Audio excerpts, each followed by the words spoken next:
Chitsea, Ate Emmy Mizuno, Yes yan. po.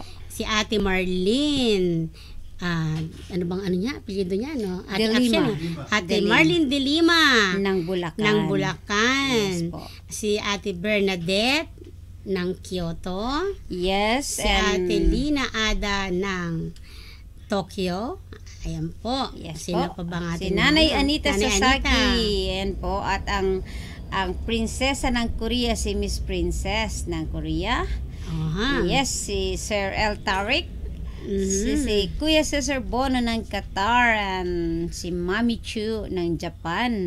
Si Mami Icho. Yes, at sino pa ba ang ating, of course, wag nating makalimutan ang ating technical na walang iba kundi si Sir Dennis Menor, di ba? Yan po. At ano pa ba? Sino pa ba ang mga hindi natin nabati? Mukhang nabati na natin lahat, di Oo, ba? mukhang nabati natin lahat. Yes, oo, yan. Yes, okay. Ano ba ang ating ano ngayon natin, Louie, ang naihanda natin? And bago po tayo magpatuloy di, konting balitaan naman, balitaktakan dyan sa mga nangyari nitong mga nakaraang linggo, lalong-lalo na sa katatapos lang at inabangan lahat ng ating mga kababayan na Philippine Festival. Ayan, oo. Yes, diba? Napakaraming tao no, sa Tama. Philippine Festival. Opo.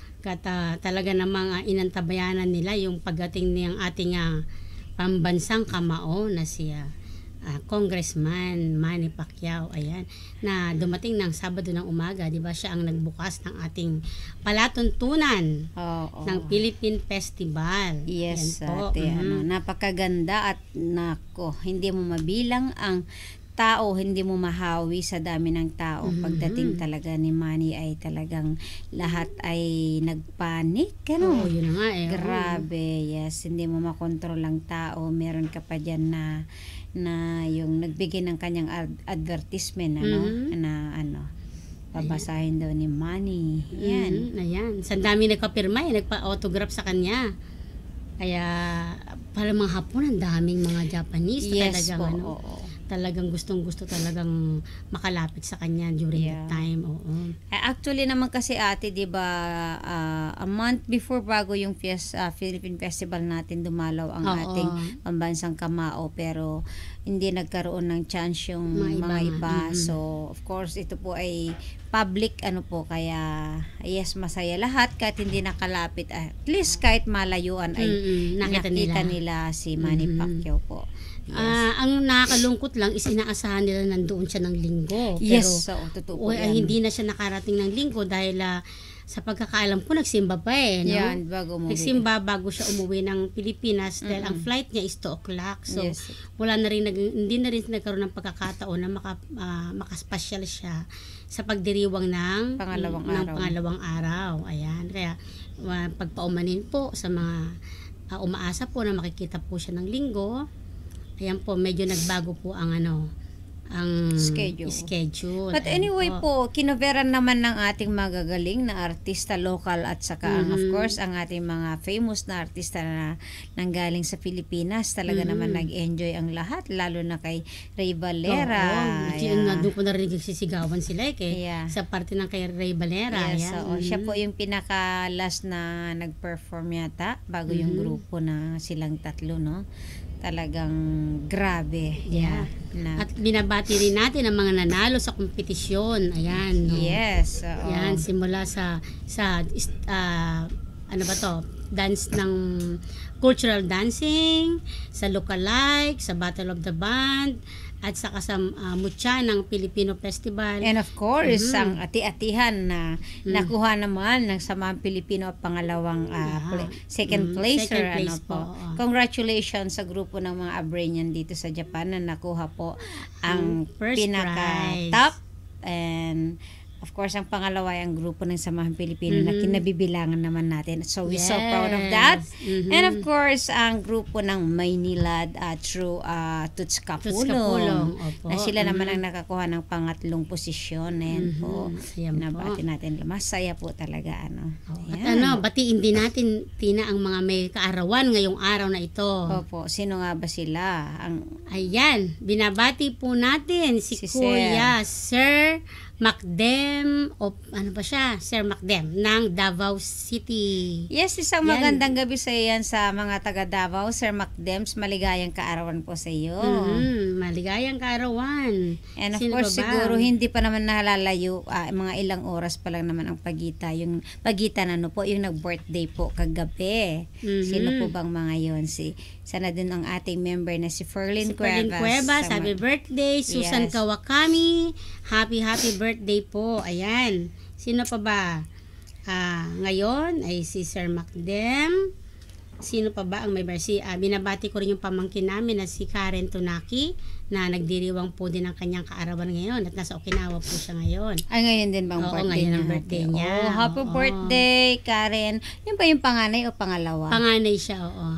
Kasi cute yung pangalawa, talagang hindi siya hindi siya nahihiya ba na makipag-friend, di ba? No? Kala yung friendly siya yung pangalawa, no? Nakakatuwa lang siya, no? Yan po yung mga ating pagbati. Ano pa ba ang mga exciting na kaganapan? Ayan, bukas batiin din natin ang presidente ng Samahang Pilipino. Ayan. Oh, yes. Bago natin makalimutan. Miss Linda Murillo, happy birthday. Actually, in-invite ko siya kanina kung makaka-join siya ngayon para naman makuhanan natin ng interview regarding sa grupo ng samahan na nanalo sa ati-atihan. Pero mukhang medyo busy ang beauty ng ating presidente. So, siguro ay one of this day ay ambush call na lang natin at kung ano naman ang masasabi niya sa grupong siya ang naglilid ngayon at nanalo, di ba? Isang malaking karangalan din yan sa Samahang Pilipino na nanalo. Ibig sabihin ay talagang umaariba pa rin, ano? Yes. Yes. Yes, I would like to congratulate lahat ng members at saka dancers.